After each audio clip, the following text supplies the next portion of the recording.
بلوچستان کے انفراسٹرکچر میں اتنی بہتری نہیں دیکھی ہے. تو اس کی وجہ کیا ہے؟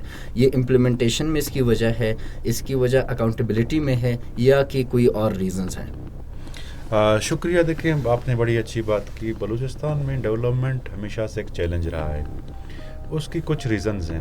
ایک ریزن تو یہ ہے کہ بلوچستان اتنا وسیع و عریض ہے کہ ہماری جو پوری ملک کی 44% لینڈ ماس بلوچستان ہے. اس کے علاوہ آبادی جو ہے بڑا اسکیٹرڈ ہے، اور ہماری ٹوٹل پاپولیشن جو ہے 25 کروڑ میں سے صرف 6% ہے.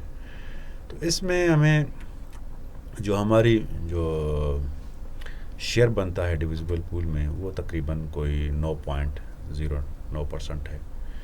تو اس حوالے سے اگر دیکھا جائے تو ہم اپنی بجٹنگ دیکھ لیں تو اس میں ہماری جو 80% ہے وہ نان ڈیولپمنٹ، تنخواہیں، ریکرنگ بجٹ اور باقی جو ہمارے ڈپارٹمنٹس کی جو آپریشنل کاسٹ ہیں اس میں چلی جاتی ہیں، اور 20% جو ہے وہ پبلک سیکٹر ڈیولپمنٹ پروگرام کے لیے رہ جاتی ہے. اب اتنا بڑا صوبہ ہے، وہ بنیادی طور پہ جو ہے یہاں پہ ہمارے سوشل انڈیکیٹر جو ہیں اتنا ہی لو تھے، اور انفراسٹرکچر تقریباً جو ہے وہ نہ ہونے کے برابر ہے. تو اس میں آپ نے جو 20% ہے، اس کا آپ اس طرح اس کو لیں کہ 930 بلین کا ہمارا ٹوٹل بجٹ ہے، اور اسی میں سے 219 بلین جو ہے پی ایچ ڈی پی ہے.